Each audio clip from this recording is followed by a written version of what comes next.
3 billion years ago, if you were standing on Mars, and somehow, impossibly, you could breathe, you wouldn't be standing on red dust.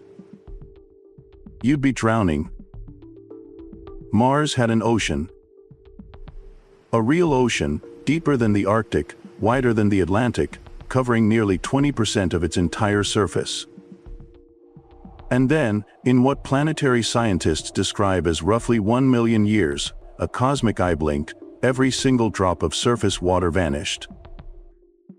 Tonight, we dive into the most catastrophic disappearance in the history of our solar system, and we try to understand not just how an ocean dies, but what that death means for every wet, living world in the universe. Including ours.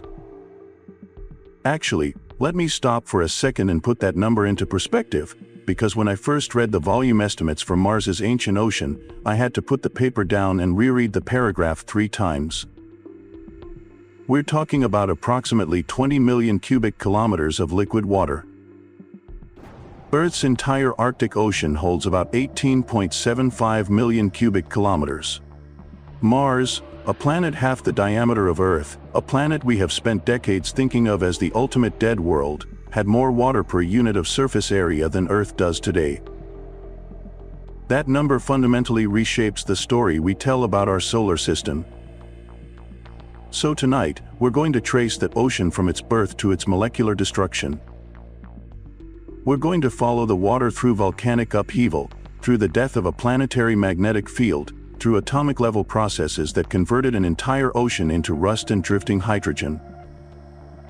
And we're going to end somewhere nobody expected, with a live discovery that's rewriting the final chapter of this story right now, as you watch this. Let's go. Scientists have a name for Mars's ancient ocean.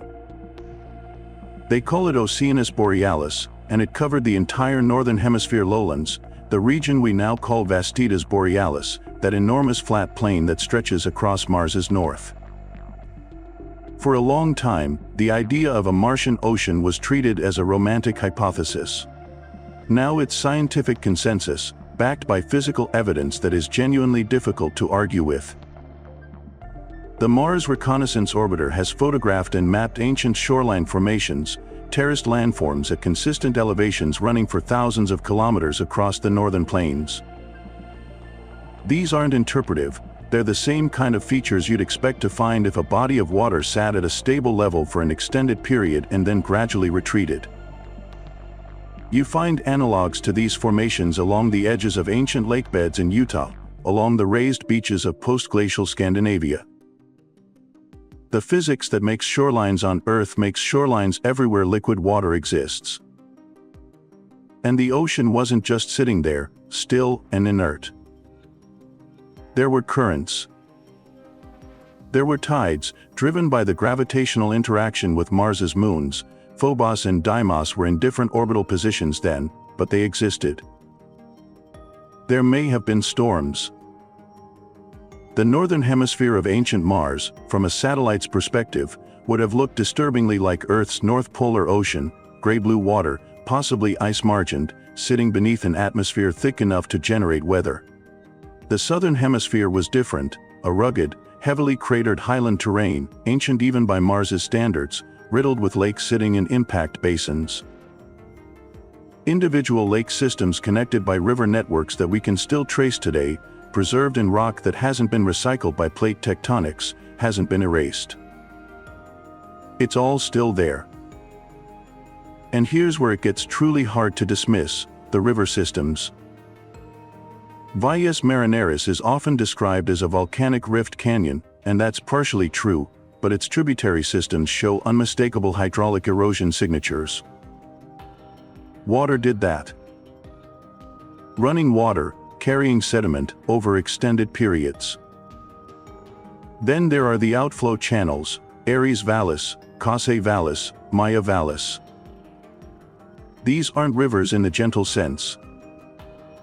Causse Vallis alone shows evidence of flood events so massive that geologists estimate peak discharge at around 100 billion cubic meters per second. That's 10 million times the flow of the Amazon River. In a single event. These weren't rivers. These were planetary arteries rupturing. And then there's Jezero crater, where Perseverance is driving right now. Jezero is a preserved ancient river delta. We're not speculating about whether water flowed there. We can see the sediment fan, the depositional layers, the rock types that only form in aquatic environments. We are driving a rover through a river delta that stopped functioning 3.5 billion years ago. The confirmation couldn't be more direct if the water were still there. The question that immediately follows, and it's been following planetary scientists for decades, is simply, if all of this was real, where did it go? NASA's current accounting puts roughly 5% of Mars's original water budget in the polar ice caps today. The rest is, in the language of official science, unaccounted for. An entire ocean. Unaccounted for. That's not like losing your keys. That's like waking up and the Pacific is gone, and the best we can say is, we have some ideas. But before we get to the loss, we need to understand what made the ocean possible. Because Mars's water didn't just appear. It was built, through processes violent and chemical and geological, over hundreds of millions of years. And to understand that, we need to go back to the very beginning. Mars formed roughly 4.6 billion years ago, in the same swirling disk of gas and dust that produced the entire solar system. It assembled relatively quickly by cosmic standards, within a few tens of millions of years, and by the time the solar system was settling into something like its current configuration, Mars already existed as a recognizable planet. What came next for the inner solar system was one of the most violent periods in our astronomical neighborhood's history, the late heavy bombardment. Between approximately 4.1 and 3.8 billion years ago, the inner solar system was being pelted by asteroids and comets in extraordinary quantities. The leading theory for why this happened involves the migration of the giant outer planets, Jupiter and Saturn shifting their orbits in ways that destabilized the asteroid belt and scattered debris inward. Mars, sitting at the inner edge of this shooting gallery, took an enormous number of hits. And many of those impactors were water-rich. C-type carbonaceous chondrite asteroids, among the most common types of asteroid in the outer belt, contain significant quantities of hydrated minerals. Comets are famously water-heavy. Each major impact delivered water to Mars, and Mars's lower gravity compared to Earth meant that less of the impact vaporized water escaped immediately, a greater fraction was retained by the atmosphere and eventually rained back down. We have isotopic confirmation of this delivery mechanism. The ratio of deuterium to hydrogen in Mars's remaining water matches the signature of carbonaceous chondrite meteorites almost exactly. Deuterium is heavy hydrogen, same element, extra neutron. Different source environments produce water with slightly different deuterium ratios, like a chemical fingerprint. Mars's water fingerprint points toward outer belt asteroid delivery. The cosmos shipped the ocean directly. But delivery alone doesn't explain why liquid water could persist on Mars's surface. Mars receives only about 43% of the solar energy that Earth does. At that solar input, Mars should be frozen solid. The reason it wasn't is twofold: a magnetic field that protected a thick atmosphere, and a thick atmosphere that trapped enough heat to compensate for the reduced solar input. The magnetic field is crucial. Mars, during the Noachian period, had a global magnetic field generated by a churning, convecting molten iron core, the same mechanism that generates Earth's magnetic field today. We know this because Mars Global Surveyor detected magnetic striping patterns in ancient Martian crust, the same kind of magnetic fossil records we use to map seafloor spreading on Earth. The field existed. It was real. And during the period when liquid water was most abundant, it was actively deflecting the solar wind, protecting the atmosphere from being stripped away particle by particle. The atmosphere itself was doing the heavy lifting on temperature regulation. Current best estimates put Mars's early atmospheric pressure at 1 to 2 bars. Earth's atmosphere today sits at 1 bar. Mars's current atmosphere is about 0.006 bar, roughly 600 times thinner than ours. That early thick atmosphere was predominantly carbon dioxide, with water vapor, nitrogen, and sulfur compounds from intense volcanic activity. CO2 is a greenhouse gas.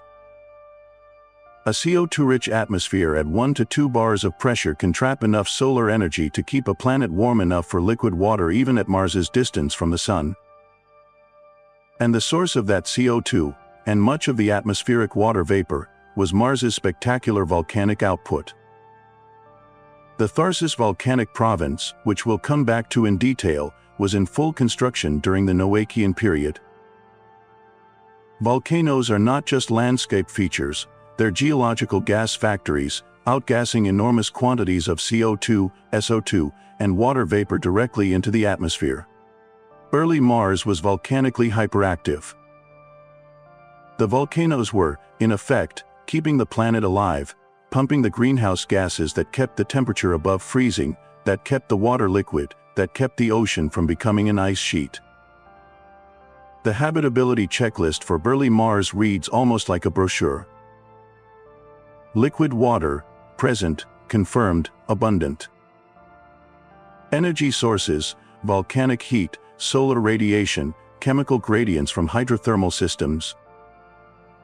Complex chemistry, sulfur compounds, iron minerals, carbon chemistry, the building blocks of what astrobiologists look for.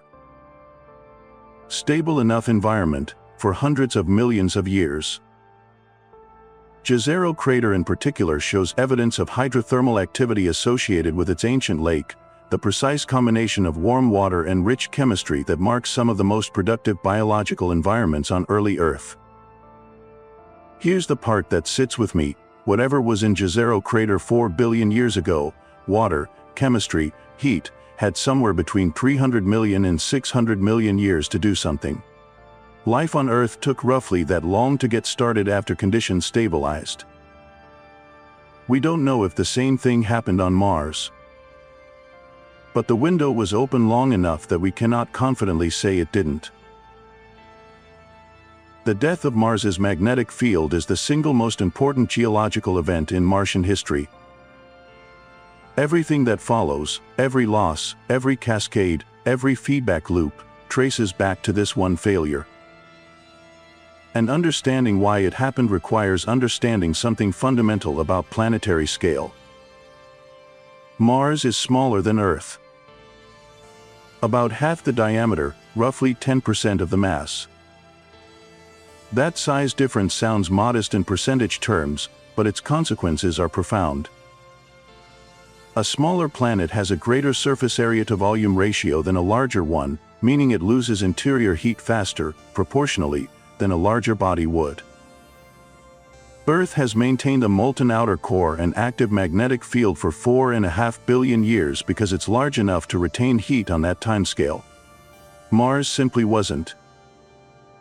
Mars's core began cooling. As it cooled, the convection currents within the molten iron, the churning motion that acts like a planetary-scale electrical generator, slowed. When convection slows enough, the dynamo effect weakens. The magnetic field doesn't collapse instantly, it fades. But eventually it falls below the threshold where it can meaningfully deflect the solar wind. And based on the magnetic signature preserved in Mars's crust, magnetized in the ancient rocks, absent in younger volcanic provinces, that happened somewhere between 4 and 3.7 billion years ago. The timing is devastating. This is exactly when Mars's peak period of liquid water activity was drawing to a close. The planet lost its shield at precisely the moment it was most vulnerable to losing what the shield protected. With the magnetic field gone, the solar wind had direct access to the Martian atmosphere. And the solar wind is not gentle. It's a constant stream of charged particles, protons, electrons, helium ions, moving at between 400 and 800 kilometers per second. When those particles hit an unprotected atmosphere, two things happen. First, a process called sputtering. High-energy particles physically knock atmospheric molecules off into space, one by one, through momentum transfer. Second, ion escape. The solar wind carries an electric field that can ionize upper atmosphere molecules and sweep the resulting ions away. Both processes are slow in absolute terms, but they're relentless, and they never stop. NASA's MAVEN spacecraft, which arrived at Mars in 2014 with the specific mission of measuring this process, gave us numbers. Mars is currently losing approximately 100 grams of atmosphere per second to solar wind stripping.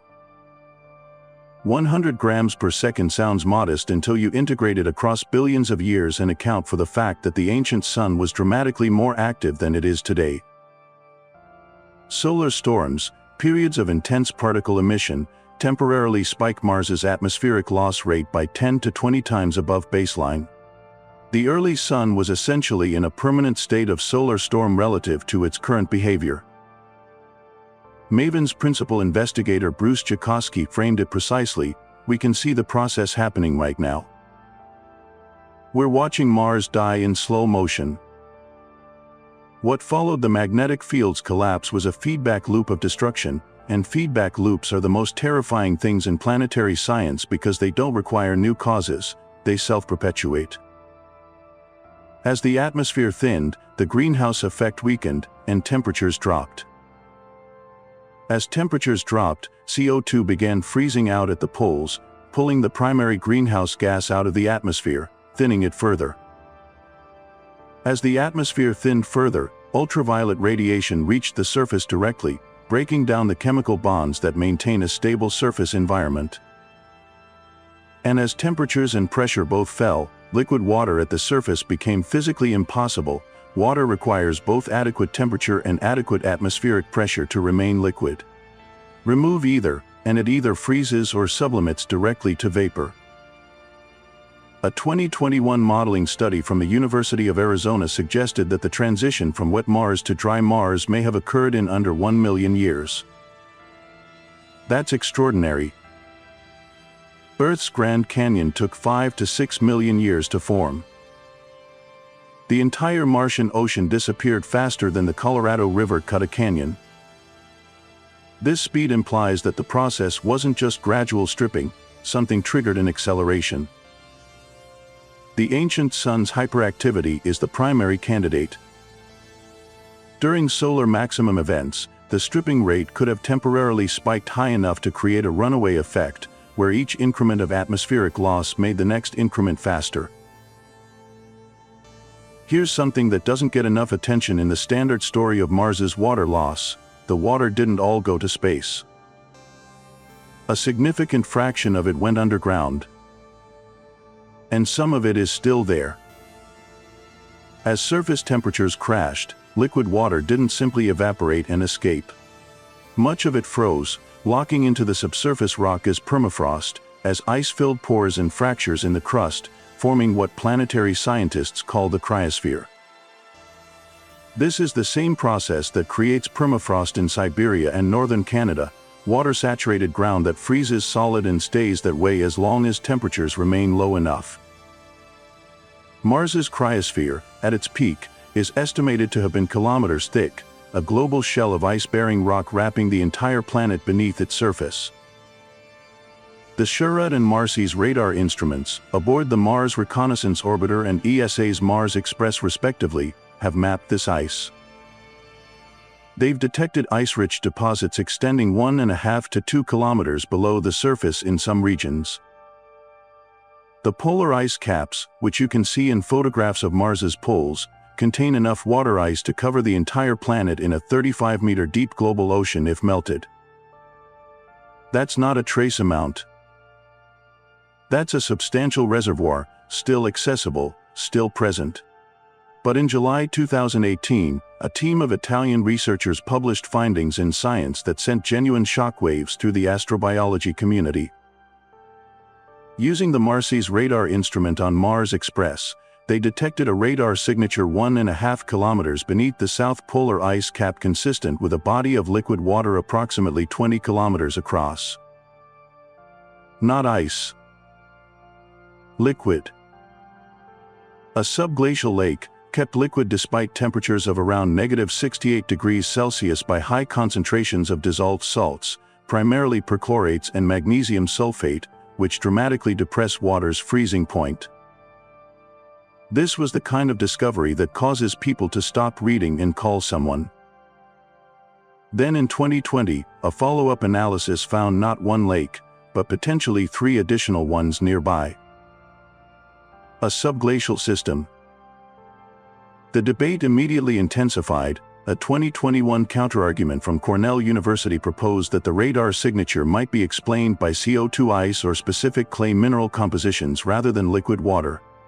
That debate remains genuinely unresolved as of now. What is not in dispute is that ancient, widespread subsurface liquid water absolutely existed on Mars. The question about current liquid water is live, and the answer matters enormously for astrobiology. This uncertainty reveals something important about where Mars science stands. We are not at the end of this investigation. We're somewhere in the middle. Every confident claim about Mars's water budget comes with footnotes, ongoing arguments, and papers that contradict the previous papers. Mars is still hiding things from us, and our instruments aren't quite good enough to be certain about what we're seeing. That's not a failure, that's what the frontier of science actually looks like.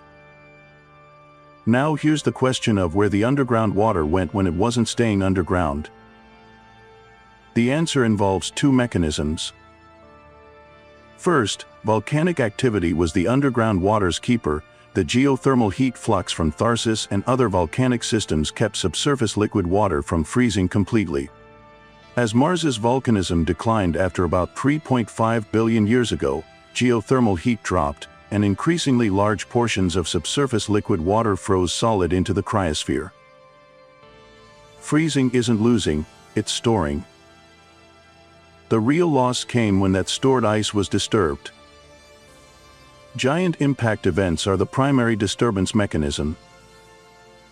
A large asteroid impact can instantly vaporize vast quantities of cryosphere ice, converting frozen water into steam in seconds.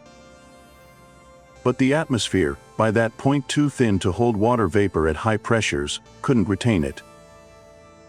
The steam rose, encountered high-altitude UV radiation, was photodissociated into hydrogen and oxygen, and the hydrogen escaped to space. The ice that had survived for millions of years underground was lost in minutes. And we have a forensic tool to calculate exactly how much was lost. When water molecules escape from Mars's atmosphere, the lighter isotope, regular H2O, containing normal hydrogen, escapes more readily than the heavier HDO, heavy water containing deuterium. Over billions of years of selective escape, what remains on Mars has become heavily enriched in deuterium. Mars's current water is about 7 times more deuterium-enriched than Earth's ocean water. Working backward from that ratio, scientists calculate that Mars once had at minimum 7 times more water than today. Some models suggest 20 times more.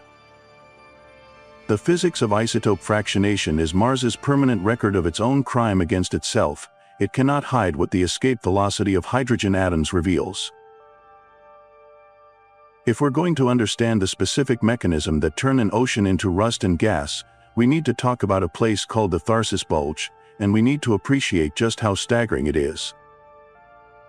Tharsis is a volcanic plateau on Mars's western hemisphere, roughly the size of North America, raised approximately 10 kilometers above the mean planetary radius. Not 10 meters. 10 kilometers.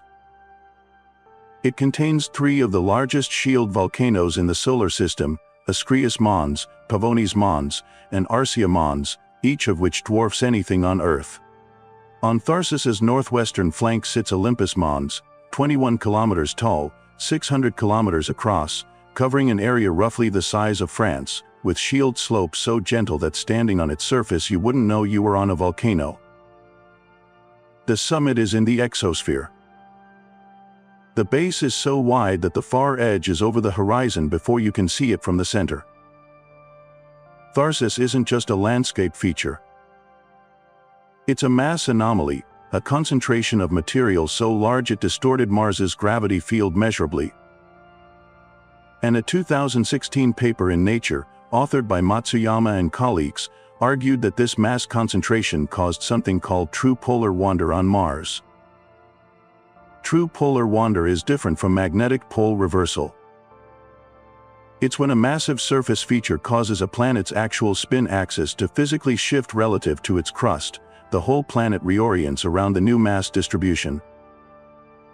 The estimated shift from Mars, 20 to 25 degrees. Entire regions that were temperate shifted toward polar conditions. The ocean, concentrated in the northern lowlands, experienced climate disruption that its thin and failing atmosphere couldn't buffer against. The Tharsis paradox is real and profound. In its building phase, roughly 4 to 3.5 billion years ago, Tharsis volcanism was Mars's life support. The outgassing of CO2 and water vapor maintained the greenhouse effect that kept temperatures above freezing. The geothermal heat flux kept subsurface water liquid. Tharsis was building the conditions for habitability even as it was building its own mass. But as volcanic activity peaked and then declined, the CO2 source dried up, the geothermal heat retreated, and the axis shifted. The very process that created the ocean eventually helped destroy it.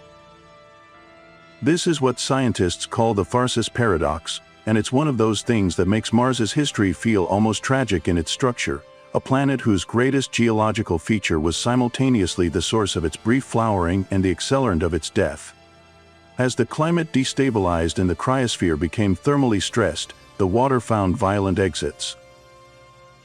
The outflow channels I mentioned earlier, Ares Vallis, Causse Vallis, Maya Vallis, weren't formed by gradual river erosion. They were carved by catastrophic outflow events, when massive quantities of subsurface ice melted suddenly and erupted to the surface. These weren't floods. They were planetary hemorrhages.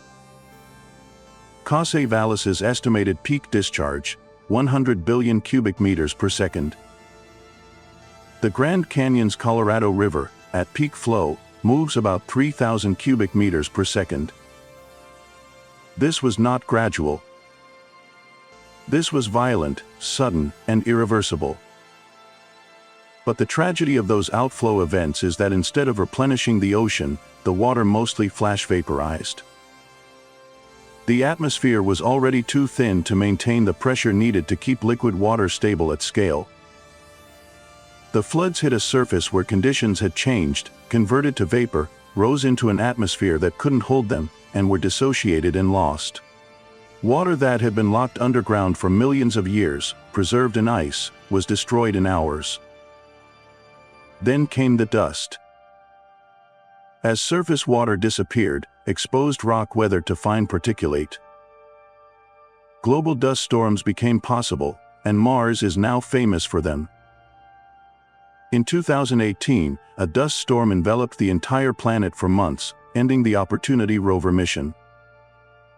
What's less appreciated is that dust storms actively accelerate water loss. They loft water vapor to high altitudes where UV radiation efficiently breaks water apart. They raise surface temperatures, accelerating ice sublimation. The dust storms that define Mars's current character were caused by the water loss, and then made the water loss faster. A feedback loop embedded inside the larger feedback loop. Every system failure on Mars somehow found a way to make the next failure worse. I keep coming back to Valles Marineris, which is probably a strange thing to fixate on. It's 4,000 kilometers long and up to 7 kilometers deep, and while it's primarily a tectonic rift structure, some researchers believe portions were shaped or enlarged by water action. Either way, it sits on a planet whose defining surface feature is the complete absence of what once shaped it.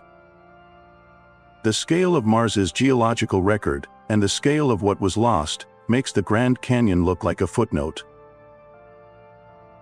We've established the framework, the magnetic field died, the atmosphere thinned, the underground water froze and was vaporized, the feedback loops compounded.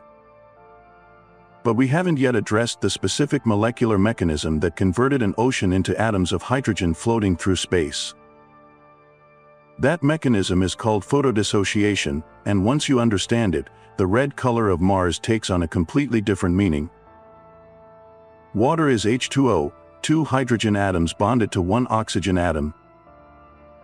It's a stable molecule under most conditions. But ultraviolet radiation from the sun carries enough energy to break that bond when it strikes a water molecule directly. On Earth, this almost never happens at the surface because our ozone layer and dense atmosphere absorb virtually all incoming UV before it reaches liquid water. On Mars, once the atmosphere thinned past a critical threshold, UV radiation began hitting the surface, and any water vapor in the lower atmosphere, without meaningful obstruction. The mechanism is sequential. UV breaks H2O into OH, a hydroxyl radical, plus H, a hydrogen atom. Additional UV can then break OH further into atomic oxygen and another hydrogen. You're left with individual atoms, oxygen and hydrogen, where a water molecule used to be. Now here's where mass becomes destiny. Hydrogen is the lightest element in existence. At Mars's atmospheric temperatures, hydrogen atoms regularly achieve escape velocity, which for Mars is about 5 kilometers per second, compared to Earth's 11.2. Hydrogen atoms generated by photodissociation of water vapor in Mars's upper atmosphere simply leave. They float up, acquire enough thermal energy, and are gone. Oxygen is 16 times heavier. It doesn't achieve escape velocity thermally. It stays. And oxygen is chemically reactive. It bonds with the iron-rich minerals abundant in Martian rock. Iron plus oxygen equals iron oxide. Iron oxide is rust. Mars is red because its surface is covered in rust. That rust formed, in significant part, from the oxygen that was left behind when the hydrogen half of Mars's water escaped to space. The color we see when we look at Mars in the night sky, that characteristic reddish glow, that's what an ocean looks like 4 billion years after photodissociation. Every red rock on Mars is evidence of water that once existed there. The rust is the ocean's tombstone, and the tombstone is the entire planet. The ancient sun made this process catastrophically faster. 4 billion years ago, the sun was in its geologically recent active phase, producing UV output and solar energetic particle events at rates 10 to 100 times higher than today. Maven measured that during modern solar storms, hydrogen escape from Mars spikes by 20 times. Apply that multiplier to a sun that was continuously in a storm-like state, and the photodissociation and escape rate during the Noachian-Hesperian transition was orders of magnitude above anything we can directly observe today. The 1 million year rapid collapse isn't mysterious when you account for the ancient sun's violence. It's almost expected. There's one more chemical player that emerged from this UV-saturated environment, and it's worth naming: perchlorates. These highly oxidizing compounds, with the formula ClO4, are found across Mars's surface in global distribution, detected by Phoenix, Curiosity, and Perseverance alike. On Earth, perchlorates are rare and biologically toxic. On Mars, they seem to be everywhere. The leading formation pathway involves the same intense UV environment that drove photodissociation, complex photochemical reactions producing perchlorates from chlorine-bearing minerals and oxidized surface compounds. The UV that destroyed the water also chemically altered the surface in ways that make any remaining water harder to retain and any potential biology more difficult to sustain. Mars's chemistry changed in ways that compounded the hostility of every other change. Maven's final accounting, integrating all known escape processes, estimates that Mars has lost the equivalent of a global ocean 23 meters deep just since approximately 3.5 billion years ago, and that's the conservative figure, covering only the period MAVEN can model with current data. The total water lost, including the most intensive early escape phases, represents an amount of water that may have been 1.5 to 2 times the volume of Earth's entire Arctic Ocean, lost completely to space. Those hydrogen atoms are somewhere in the solar system now. Dispersed. Wandering. Some may have reached Earth's orbit. In the most literal sense, the remnants of Mars's ocean are still out there, they're just no longer an ocean. Now we reach the part of this story that I genuinely didn't expect when I started researching it, the part that stopped me multiple times and made me question whether I was reading the data correctly. Because everything we've covered so far describes a loss. A before and an after.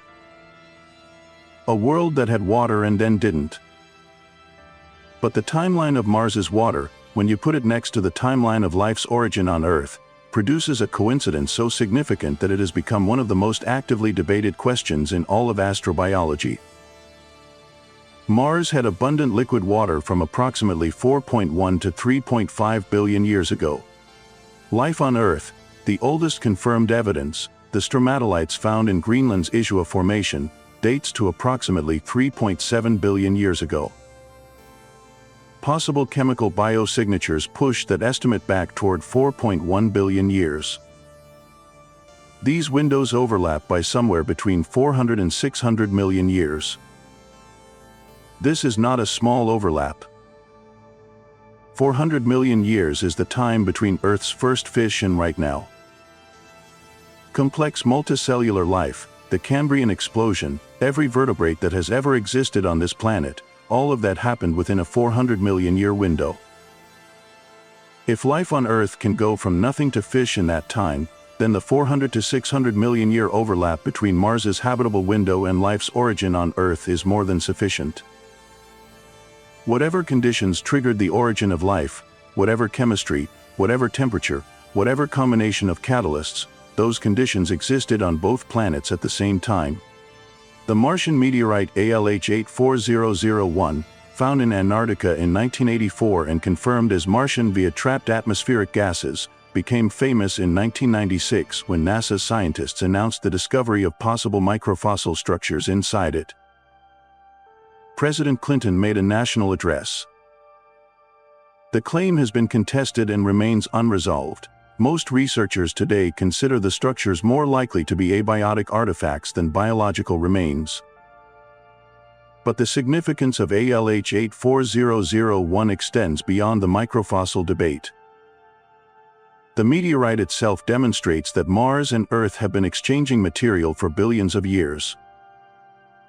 Large impacts on Mars can launch surface rocks into space at sufficient velocity to escape Martian gravity. Some of those rocks fall on Earth. We have confirmed approximately 200 Martian meteorites in collections on Earth today.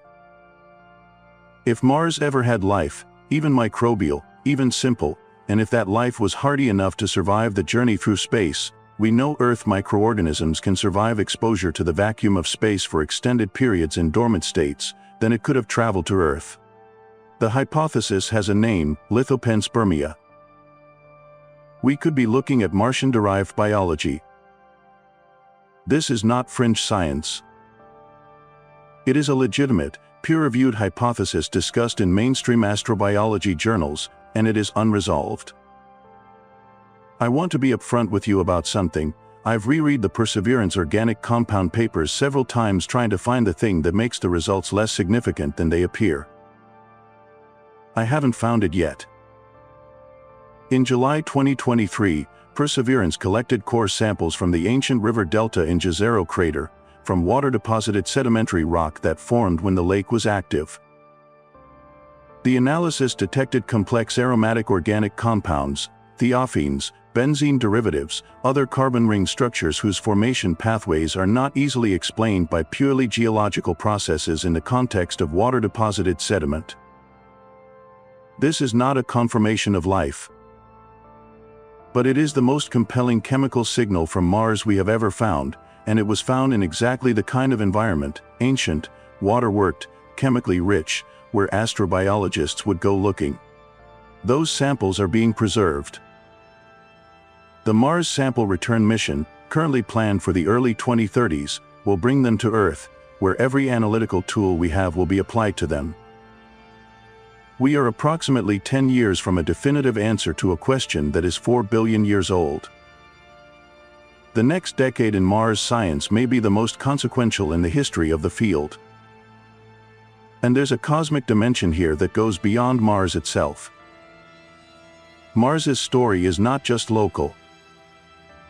JWST is now studying Mars's atmospheric composition with precision that was impossible before its launch, helping calibrate the models we use to understand other planets losing their atmospheres. Those same models are being applied to exoplanets, rocky worlds around other stars that we're detecting in the habitable zones of their host stars. Some of those worlds are showing spectroscopic signatures consistent with atmospheric loss at scales similar to what Mars experienced. We are watching Mars's story play out on planets light years away, in real time, with instruments that didn't exist 5 years ago. The question of whether Mars once had life isn't just about Mars. It's a test case for how common habitable windows are in the universe, and how often planets fail to hold on to them long enough to matter. Mars isn't just a cautionary tale about a planet that lost its ocean. It's a comparative study, and the planet it's being compared to, implicitly, in every planetary science paper about Mars, is Earth. What protected us? What's keeping our ocean intact? And are those protections permanent? The differences between Earth and Mars that have allowed our planet to remain habitable for over 4 billion years come down to 4 factors, and none of them are guaranteed to last forever. Earth is about 9 times more massive than Mars. That size difference kept our core molten long enough to maintain an active magnetic field, which continues to deflect the solar wind that would otherwise strip our atmosphere the way it stripped Mars's. But Earth's core is cooling too. Over the next 1 to 2 billion years, geophysical models suggest Earth's magnetic field will weaken substantially as the inner core grows and convection in the outer core slows. The process is slower than what Mars experienced because of our greater mass, but the process is the same. Mars is not an alien story. It's a preview. Plate tectonics is Earth's second-grade advantage. Our continuously recycling crust releases volcanic CO2 at a rate that maintains the carbon cycle, regulating the long-term composition of our atmosphere in ways that Mars, which lost active plate tectonics early in its history, could never achieve. But plate tectonics is driven by the same interior heat that's slowly decreasing. Mars lost plate tectonics. Earth still has them, for now. Our moon is underappreciated as a life support mechanism.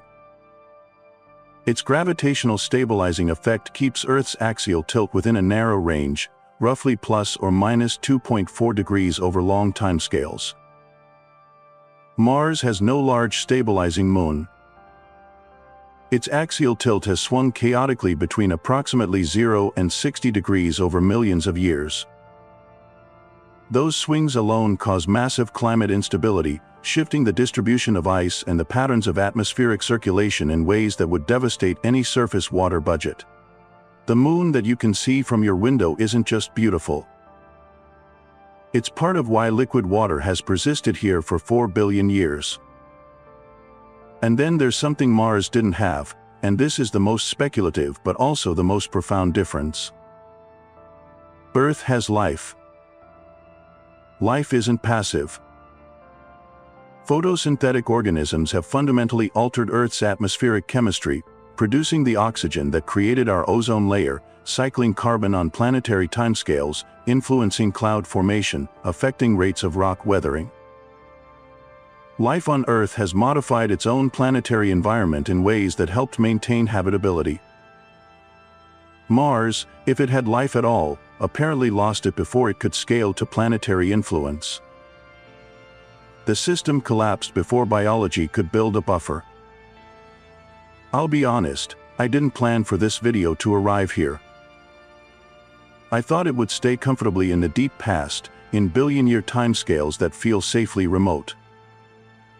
But the more I dug into the Mars data, the more it became an uncomfortable mirror. Earth is not Mars.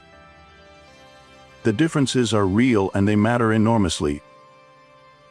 But Mars demonstrates, with the clarity of a controlled experiment, what happens when the systems that protect atmospheric and liquid water stability begin to fail.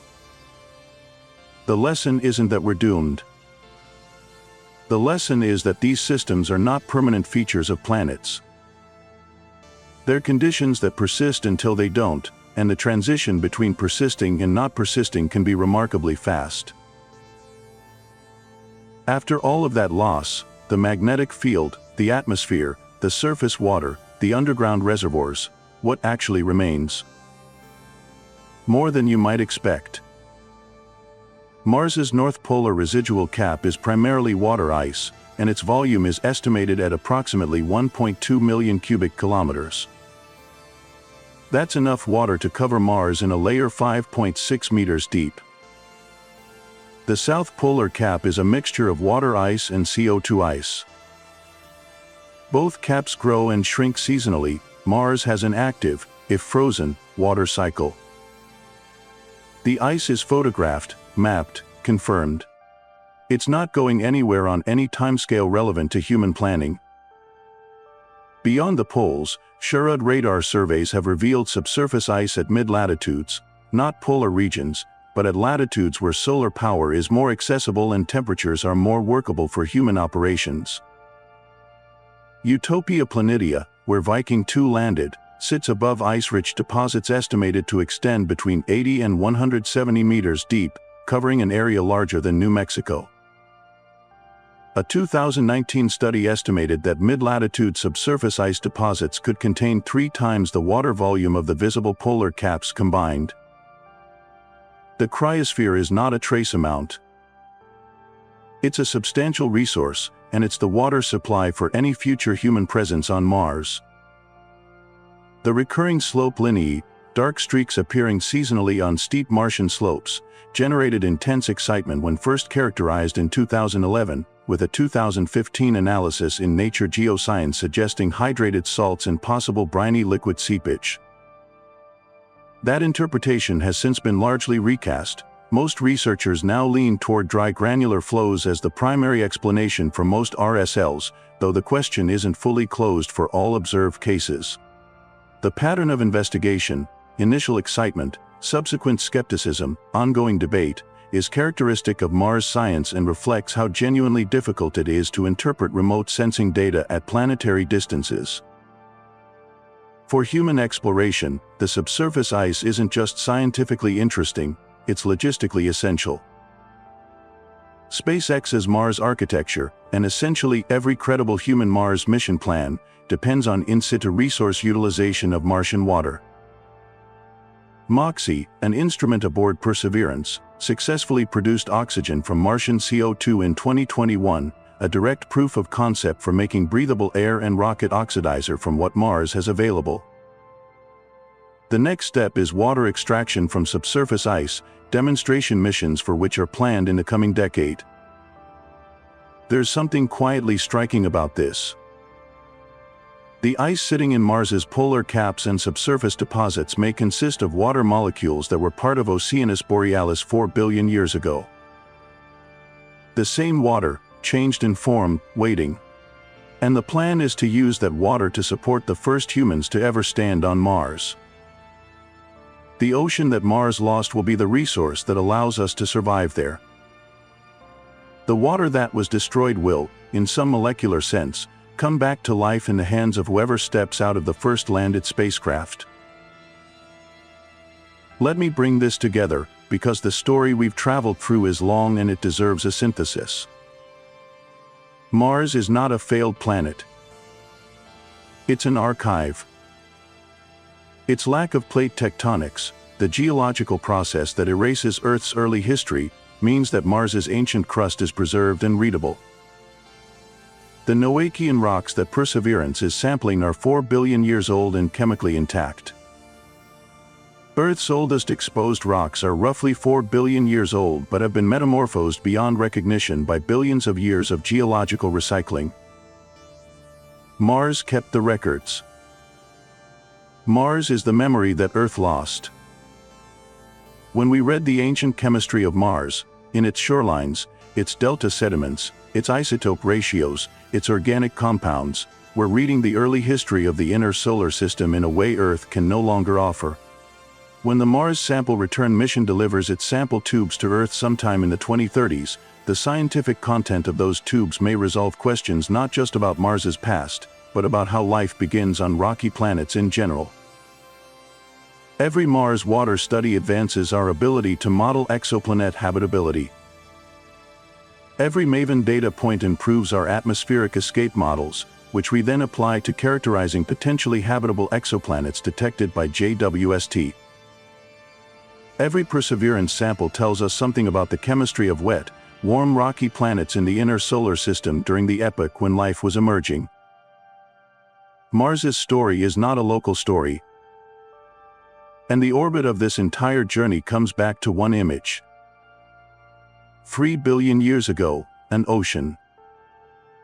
Gray-blue water, possibly iced at its margins, sitting in the northern lowlands of a pink-skied planet, with volcanoes smoking on the horizon and chemistry happening in the sediment below.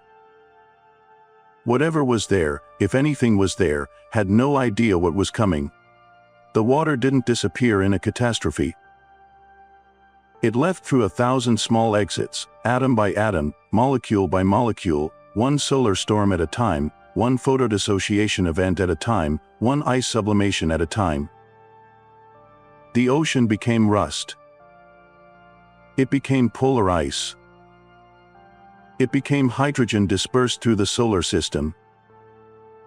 It became the deuterium enrichment ratio in a handful of remaining water molecules. It became organic compounds in a river delta, waiting. The ocean is gone. But it left everything it touched permanently changed. And in 10 years, maybe 20, we will hold a sealed tube that contains some of what it left behind. And whatever that tube contains will be the answer to a question 4 billion years in the making. In this space documentary, we dove into the darkest chapter of Mars's history, not its future, but its past. We traced an ocean larger than the Arctic, followed it through volcanic upheaval and magnetic collapse, watched it split into atoms under an ancient and violent sun, and found its fingerprint written permanently in the rust of every Martian stone. Mars didn't lose its water through bad luck. It lost it through physics, because it was the size it was, in the system it was in, at the moment its core stopped churning. The universe doesn't negotiate with physics. But here's what reshapes everything we thought we understood: we are going back. Not to visit a museum. To read a 4 billion-year-old story that may answer the oldest question our species has ever asked. The ocean is gone. The answer may not be. If you made it this far, if you paused at any point in this journey and just sat with it for a moment, then we built this the right way. The next video goes somewhere that makes Mars's water loss look like the opening act. We're going to a moon that has no business having liquid water and somehow has more than all of Earth's oceans combined, sitting in the dark under 30 kilometers of ice, completely cut off from the sun, for over 4 billion years. If Mars is the story of water lost, Europa might be the story of life that never had to leave. And if that doesn't keep you up at night, you're a more settled person than I am.